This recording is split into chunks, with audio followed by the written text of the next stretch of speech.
Por que nós nascemos? Estamos entrando em 2025 e muitas pessoas não sabem nem por que nasceram. Qual é o meu propósito nesse mundo? Por que Deus me colocou nesse mundo? Quem de nós pediu para nascer? Ou melhor, quem de nós pediu para nascer pecador e passar por tanta perrenga, por tanta dificuldade para chegarmos até onde estamos hoje? Se você tem essas dúvidas no coração, fique comigo até o final. Eu quero trazer para vocês, à luz da palavra de Deus, a revelação do porquê Deus te colocou nesse mundo. Amém? Meus irmãos, eu me chamo Francis Costa, tenho um canal tanto aqui no YouTube, como vocês podem ver, como também no Instagram, uma rede social chamada Vaso de Yeshua. E eu quero deixar para vocês uma reflexão bem simples e bem clara. Tudo aquilo que Deus criou tem um propósito. Nada foi criado por acaso, ou simplesmente Deus criaria algo para não ter utilidade. Deus é perfeito em todos os seus caminhos e tudo aquilo que Deus faz tem um propósito. Eu pergunto, você sabe o porquê você nasceu? A Bíblia diz que antes que te formasse, te conheci. E no ventre materno já te designei para ser servo meu, profeta entre as nações. Essa foi a palavra de Deus ao profeta Jeremias. Jesus também disse, não foram vocês que escolheram a mim, mas eu escolhi a vocês, para que vão e frutifiquem e que vosso fruto permaneça. Jesus falava isso para os apóstolos, para os 12 apóstolos que ele designou para pregarem o evangelho que ele trouxe do reino de Deus para nós nos 3 anos, dos 30 aos 33 anos, que ele fez o seu ministério no século I. Agora, em pleno 2024, virando para 2025, eu te pergunto, você sabe por que você está nesse mundo? Por que você passou por tanto sofrimento? Por que você passou por tanta dificuldade? Por que você teve perdas, seja de entes queridos, seja de problemas financeiros, foi de relacionamento? Por que tantas coisas ocorreram na sua vida para que você hoje esteja aqui assistindo esse vídeo comigo? Meu irmão, minha irmã, eu quero deixar bem claro uma coisa para você. Se você é cristão e se você ainda está respirando, é porque Deus te ama e está te dando uma oportunidade de você aceitar Jesus Cristo em espírito e em verdade dentro do seu coração. Mas por que eu faria isso, Francis? É muito simples, porque você não sabe se vai estar vivo amanhã. Ou melhor, se você morrer, para onde a tua alma vai? Deus, ele é perfeito.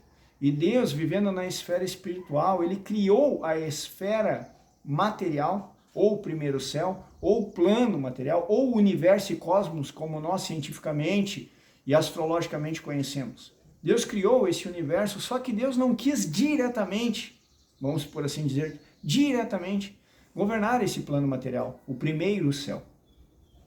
Então, no Jardim do Éden, Deus colocou um homem lá, chamado Adão, e logo em seguida, da costela de Adão, Deus fez a sua esposa. Só que em Gênesis capítulo 1, a partir do versículo 26 em diante, a palavra diz que Deus criou o homem e mulher foram criados, a imagem de Deus eles foram criados. Façamos o homem a nossa imagem, conforme a nossa semelhança.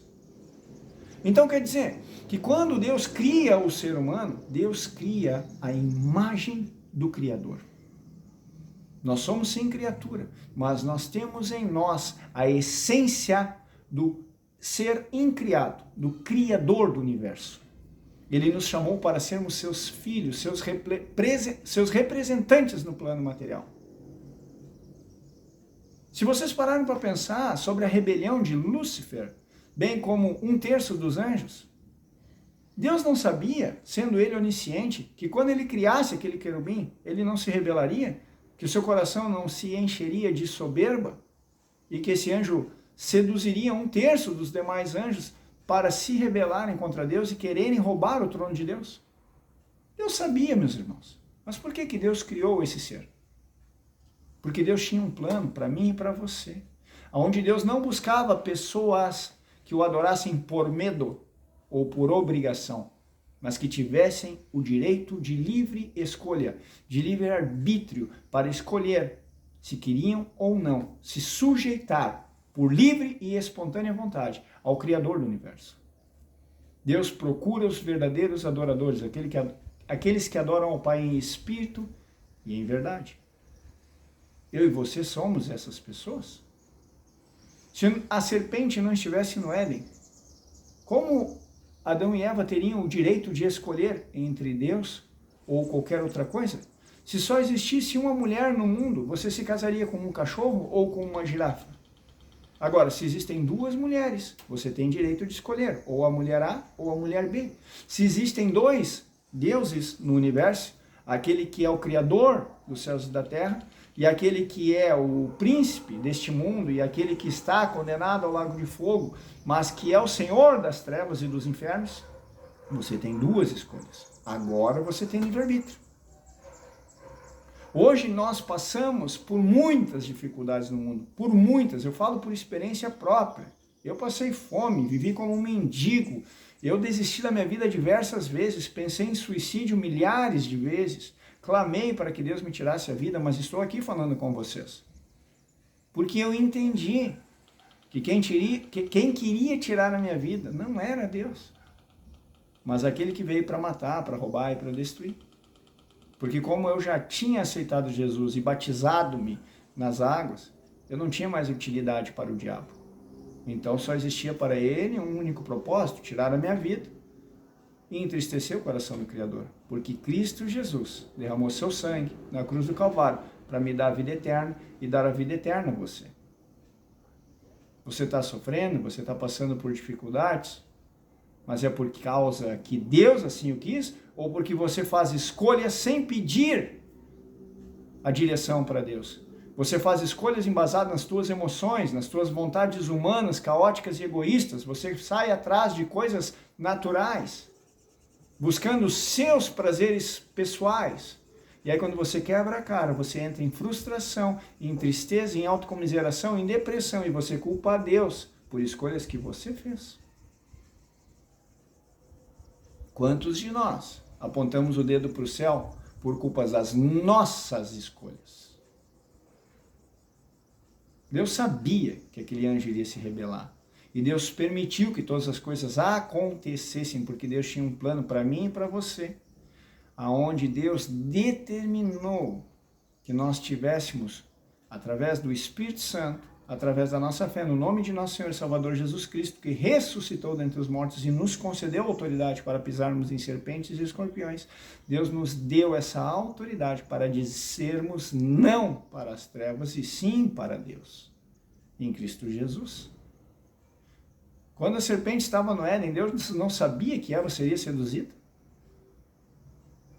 Deus disse que se comesse aquele fruto, eles morreriam, mas eles viveram.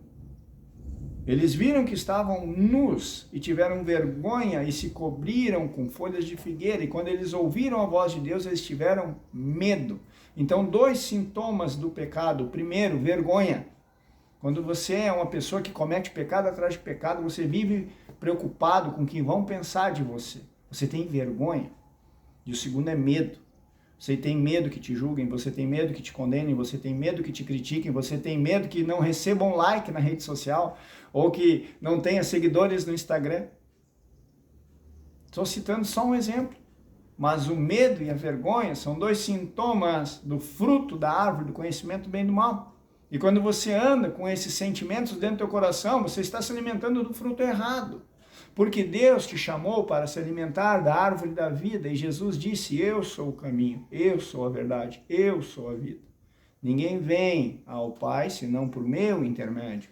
Ou seja, não interessa se você adora santos, se você acredita em espiritismo, se você acredita em hinduísmo, seja lá o que for que você direcione a sua fé, se você não tem Jesus Cristo como teu Senhor e Salvador, você não tem Deus. Aquele que nega o Filho, também nega o Pai que o enviou. Está escrito em 1 João. Então, a base da nossa salvação e a base do nosso propósito na terra é aceitar Jesus Cristo como nosso Messias, como nosso Senhor. Mas por que, irmão Francis, que eu tenho que aceitar Jesus? Porque Ele veio pagar a dívida que eu e você não temos condições de pagar, porque nenhum de nós pediu para nascer e nenhum de nós pediu para nascer pecador. Você pediu para nascer pecador, mas o pecado habita em você. Como resolver isso? Deus seria injusto lançando você ao lago de fogo, sendo que você não pediu para nascer com pecado em seu corpo físico, em sua carne?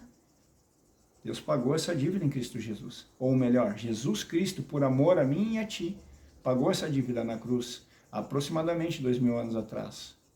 A pergunta é, você é grato? Saber que quando você sair desse plano material, a sua alma e o seu espírito não serão lançados no lago de fogo, na morte eterna, juntamente com o dragão, a besta, o falso profeta e todos aqueles que não têm seus nomes escritos no livro da vida. Você é grato a Deus por isso? Você é grato pela graça? Você sabe o que é a graça? Você sabe o que é ser filho do Criador do Universo? Filho do Criador do Universo? Deus nos amou a tal ponto que nos chama de filho pela nossa fé em Jesus Cristo. Se você parar e refletir as dores e os sofrimentos que você passou hoje, é porque Deus quis? Ou é porque você nunca se humilhou e se preocupou em ter a humildade de pedir para Deus a direção da tua vida? E você simplesmente tomou decisões monocráticas embasadas nas tuas próprias emoções e ambições pessoais. E hoje você está onde está porque você fez as escolhas que fez. Jesus disse, do que adianta um homem ganhar o mundo inteiro e perder a sua alma?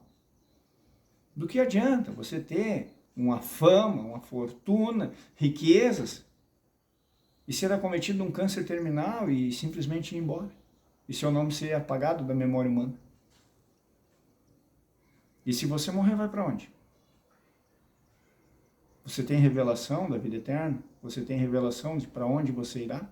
Nós estamos entrando em 2025 e você ainda nem sequer entendeu o porquê que Deus, em amor, permitiu que tantas coisas acontecessem nas nossas vidas. Para que um dia você talvez estivesse assistindo esse vídeo e entendesse que Ele te ama e que se você está sofrendo hoje, é por culpa sua, não dele. Ah, mas Deus foi injusto comigo. Satanás diz a mesma coisa. Satanás diz a mesma coisa. Deus foi injusto comigo porque Deus me criou para ser um anjo perfeito. E Deus sabia que o meu coração iria se ensoberbecer e que eu iria me rebelar, porque eu não aceitaria ter que dobrar meus joelhos para um ser de barro. E então Satanás se rebelou. E como Satanás não poderia tocar a Deus, porque se Deus quiser destruir o diabo, é isso aqui, ó. E acabou. Não seria uma luta, seria um extermínio. Então o que Satanás fez? Ele se escondeu na carne humana, porque o pecado habita na carne. E quem é o pai do pecado? Então Satanás se escondeu na carne humana, na racionalidade humana, na psique humana, para usar eu e você, para usar a humanidade como seus fantoches e suas marionetes, para que ele possa ser Deus na terra, já que ele não pôde ser Deus nos céus. Hoje, a grande maioria dos seres humanos, eles só querem uma coisa: fama, fortuna, riqueza e glória. Todas as guerras que existiram no mundo, desde as guerras antigas até a Primeira e Segunda Guerra Mundial, todas elas foram por poder, fama e glória.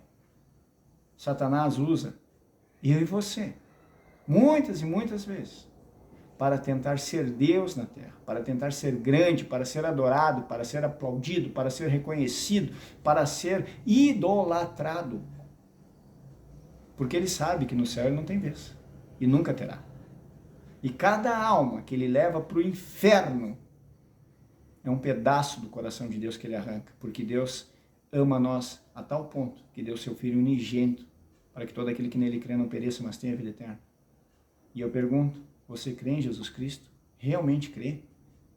Porque nem todo aquele que me diz Senhor, Senhor, é aquele que crê em mim, mas somente aquele que pratica a minha palavra. Como está escrito em Tiago, capítulo 1, tornai-vos, pois, praticantes da palavra e não somente ouvintes, enganando-vos a si próprios. Tem muita gente que diz que crê em Deus, tem muita gente que diz que conhece a Deus, tem muita gente que diz que teme a Deus, que ama a Deus, que serve a Deus, mas não abre uma Bíblia, não conhece nada da vontade de Deus, nem consegue acreditar nas palavras que eu estou deixando aqui nesse vídeo. Nós vamos entrar em 2025, o mundo corre um grave risco de entrar numa nova pandemia semelhante à do Covid. Não vou entrar em detalhes. Coisas estão acontecendo, guerras estão acontecendo, pessoas estão assumindo o poder, pessoas extremistas estão no controle do mundo. guerras, rumores de guerras, casavam-se, davam-se em casamento. O que é dar-se em casamento? União estável, não tem compromisso, não tem matrimônio, não tem registro legal das coisas, não dão a César o que é de César. Dar-se em casamento. Hoje em dia o sexo é desenfreado, as pessoas não têm mais realidade de que deixará o homem pai e mãe, se unirão a sua esposa, os dois serão uma só carne. O ato sexual por si próprio já é casamento aos olhos de Deus. Com quantas pessoas você casou só nesse ano? Só nesse mês? E você acha que serve a Deus, sendo que você não conhece nada de Deus. Misericórdia. Vamos entrar em 2025. As coisas estão acontecendo e as pessoas não têm temor. Tragédias no sul, tragédias no norte, mortes, catástrofes, terremotos, tsunamis, queimadas e mais queimadas, incêndios e mais incêndios, o mundo sendo destruído, aquecimento global, erupções cósmicas, erupções solares, o núcleo da Terra, o magnetismo da Terra se invertendo, guerras nucleares iminentes à nossa frente, todos com o dedo coçando para apertar o primeiro botão vermelho e lançar um míssil nuclear um sobre a cabeça dos outros. Estados Unidos e China fazendo uma queda de braço para ver qual deles vai ser a maior potência do mundo, a potência que governará o mundo. Né? E nós aí, preocupados se nós vamos comprar um tênis, se nós vamos se casar, se nós vamos conseguir pagar a conta no final do mês, escravos de um sistema, de uma corrida de ratos, onde nós não temos realidade, que amanhã a gente pode não estar aqui, um atropelamento numa esquina, um acidente de carro, um acidente de moto, um acidente de bicicleta, uma morte súbita, um infarto fulminante, e vamos para onde? Deus ama eu e você. E Deus quer nos livrar dessa escravidão moderna, dessa escravidão emocional, onde nós estamos presos em sentimentos e emoções e não temos sequer realidade de que Satanás só está fazendo uma coisa conosco, que é uma coisa que o dinheiro nunca, jamais vai poder comprar, nem todo o poder e glória do mundo vai poder te dar, que é tempo. O relógio está correndo, tic-tac, tic-tac, tic-tac. E Satanás sabe que quanto mais o tempo passa, menos tempo de vida você tem na terra para se arrepender e se converter a Jesus Cristo. E eu pergunto, meu irmão e minha irmã, até quando você vai ser um fantoche das trevas e ficar perdendo tempo, correndo atrás do vento, sendo que Jesus Cristo já pagou a dívida por você e já te convidou para uma glória eterna, que nem toda a glória do mundo é capaz de substituir. Está escrito, nem olhos viram, nem ouvidos ouviram, nem jamais penetrou em coração humano o que Deus tem para aqueles que o amam. Você ama Deus? Porque Jesus disse, aquele que tem os meus mandamentos e os guarda, estes são os que me amam. Que 2025 seja o ano da reflexão, da consagração, do arrependimento e da mudança de conduta e de vida. E que você seja o Filho de Deus para o qual você foi gerado. Que Deus abençoe a todos.